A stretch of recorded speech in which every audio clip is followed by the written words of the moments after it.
So currently I'm in year 13, but approximately a year and a few months ago, I was doing my GCSEs. And throughout my years in GCSEs, I made a lot of mistakes. And I mean a lot of mistakes. But the good thing is you learn a lot from your mistakes. And that's exactly what I did. Because when I went to A levels, I made sure I did not repeat any of those mistakes that I made back in GCSEs. And that is exactly what today's video is about, because I know a lot of us are a bit lost when we first go to GCSEs, and I want to make sure that I help you understand the jump when it comes from year 10 to year 11 and all of that, and avoid making the exact same mistakes that I made so that you can get a good grade and a much better result than I did. So I sat down, wrote 5 of the biggest mistakes that I made when I was in my GCSEs, and I'm going to share them with you so that you do not replicate the same mistakes that I made. So not wasting any more of your time, let's begin. So the first and one of the biggest mistakes that I made was getting overwhelmed. And the reason of this is because this is the first external examination that you're giving anyways.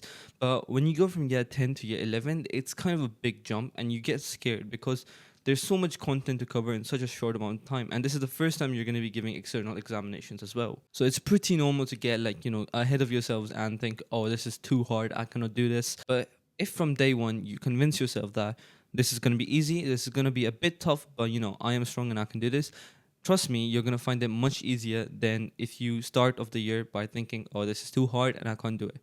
A lot of things depend on your mindset, because if you already make up your mind that this is going to be hard, the chances are it is going to be hard. But if you from the start you say, oh no, this is going to be easy and I can do it, the chances are it is going to be easy for you. So make sure from day one you do not get ahead of yourself and you take it step by step, stay consistent, and tell yourself that no matter what happens, I can do it. And trust me, when the time comes, you will be able to do it. So number one is, do not get overwhelmed and do not get ahead of yourself, because getting ahead of yourself is probably one of the worst things you can do before you give your GCSEs. Now, number two is a mistake that I wish I did not make, because it does haunt you if you do not do it early on, especially if you have the summer. So if you're watching this video while you have a few days of summer left, utilize them, please. And the mistake number two that I made was not finding the correct revision technique. So obviously, as students, we know that there are a lot of revision techniques out there. So for example, there's highlighting, making notes, there's flashcards, there's spaced repetition, active recall. There's a million different study techniques that you can use. There's different ways to take it down your notes. There's, a million different things. But the best thing that you can do for yourself is to know what revision technique suits you best. Because once you know what revision technique suits you best, you're going to be consistent with that exact technique throughout the year. And the biggest mistake that you can do is experiment throughout the year, because then you don't have that consistency of using that exact one revision technique, but rather you're just continuously experimenting with different techniques, which does, lead you a bit off track. So if you have a lot of time in summer left, I would recommend that you go ahead, do your research, go onto YouTube, search up different study techniques, try them all out, and then by the time school starts, you know exactly which one suits you best, and then you can stick to that throughout the whole year. But if you do not, if you start experimenting in the middle of the year, especially, the worst thing is you finding out the best technique for you a few days before your exams. Then there's no really point on finding that technique.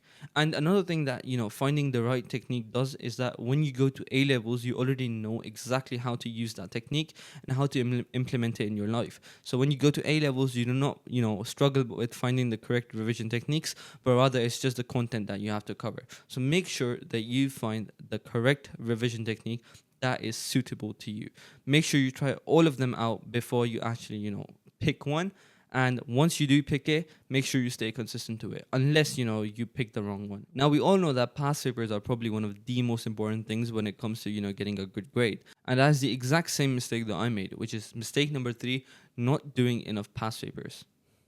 Past papers essentially do is they just help you understand the exact, structure of the paper, what type of questions they can ask. They are literally your key to success, and I say this every single time. They are your key to success. If you're not using past papers, what are you doing? The best way to revise for your exams is by doing as many past papers as you can.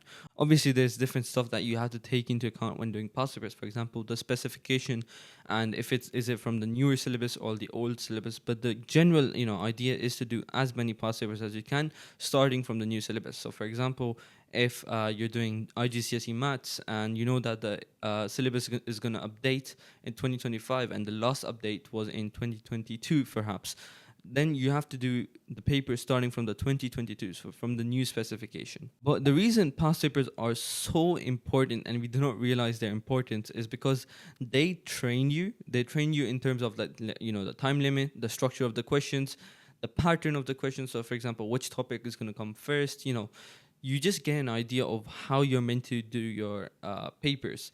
And when the actual exam comes, you're going to be like, oh, this is like, very similar to the past papers I practiced. And, it's not going to cause too much of a nuisance to you. So please, whatever you do, stay consistent with your past papers. And, when you're doing your GCSEs, you're going to have around 8 to 12 subjects. So you have to make sure you stay consistent with, which is the point number 5, which I'll come to later. But you have to make sure you're consistent with every single subject. Maybe pay attention. I'll come to this a bit later. Mistake number 4 is that you're not practicing enough for mocks. Now, if you don't know what mocks are, you've probably not entered, year 11 yet, but let me just give you an overview of what mocks are. Mocks are exams that your school takes twice a year that are similar to your board exam, except for the fact that they are not exactly your board exams. So there's 2 mocks. There's one taken in November and one taken in March and April. So the thing for the November mocks is that they test you on half of the syllabus. So for example, GCSE maths, they're going to test you for around 60 to 70% of the syllabus, and it's all going to be in one big paper. So unlike, your actual exams, which are distributed into different papers, your mock one is going to be divided into one whole big paper, which will test you throughout all of the components. But when it comes to the March and April mocks, which is called mock 2, you're going to be tested exactly with the same pattern as you would be in your actual board exams. So mocks are very important. You must take them seriously. A mistake that I and a lot of my friends made is that we did not study for mocks. And mocks are important. I realized this later on so let me give you an example, right? When it was COVID, the actual exam boards took mocks as the original results, so they did not have the external examinations, but rather they just asked the school for their mock exams, and whatever the mock exams were, they took that as the real result. So your mocks are important. God forbid if something happens again, your mocks are going to be the results your exam board will take. And generally, even besides that, it's just good practice for you when you practice for mocks, because you're testing yourself and see how good you are, and if the exam were to be tomorrow, how much you would get. And they're also a good learning opportunity, because when you get your paper back, you can see, oh, these are the topics that I struggled in, and I have to work over here more so that I can do better next time. And when the time your actual exams come, you know that I practice my weaker areas more. So if anything is coming to test me, I know exactly how to combat it. And now the point I said I would come to later, which is inconsistency. It is probably the most fatal thing when it comes to GCSEs, is not being consistent enough. Because when you're not consistent, especially for mathematical subjects such as maths and physics, you tend to lose a grip on that subject. So what happens is that, for example, if I do maths for 2 months and then leave it for 3, I'm going to forget all of that I've learned in those 2 months because I left it for those 3 months. And when I come back to it, I won't be able to remember anything. So an important thing is, even if you're doing just a little bit of it every single day, it is more than enough, because consistency is key. And there's a reason they say that. So you have to make sure that you're consistent when you're doing your GCSE, and even if you're doing your A levels, especially in A levels. Consistency is a good habit to build up in GCSE, so you stay true to it in A levels. Because if you're not consistent in A levels, trust me, you are finished. Whereas in GCSE, if you're not consistent, it won't harm you as much, but it is something you need to fix on, because once it comes to A levels, it is very deadly if you're not consistent. Because once you leave something, there is so much information that it gets crammed up, and then it basically, think of it as a balloon. When you pump air into a balloon, there's a limit it can take. After that certain limit, the pressure will be too much and the balloon will explode. Same thing will happen to you if you leave a lot of subjects towards the end, because when you leave it towards the end, it's going to explode all on you, because there's a lot of content to cover in A levels. So make sure you build up your consistency throughout GCSE, so when it comes to A levels, you do not have to worry about being consistent. Instead, you are already naturally consistent. But yeah, consistency is very key. And another thing, that if you're not going to be consistent, at least be consistent with the subjects that you're going to be taking in A levels. For example, if you're taking physics, maths, and chemistry in GCSEs, but you're also going to take it in A levels, make sure you're consistent in those subjects at least, because those are the ones. Especially for A levels, you need to have a grip on the stuff you learned in GCSE, so you have to make sure that you do not forget them. So the better you stay consistent at those 3 subjects that you're going to be taking in A levels, the better chances you have of getting a good grade in A levels as well. And consistency is key. With no matter what you do, you have to stay consistent. If, for example, I'm doing this YouTube channel right now, but if I leave it, it's not gonna grow. If I leave it for a year, I'm not gonna gain any views, subscribers, or likes. So, consistency is key. So be consistent with your past papers, with your revision, with your notes, with your whatever it is, be consistent. Anyways, that was it. These were the biggest 5 mistakes that I think I made when I was in GCSEs.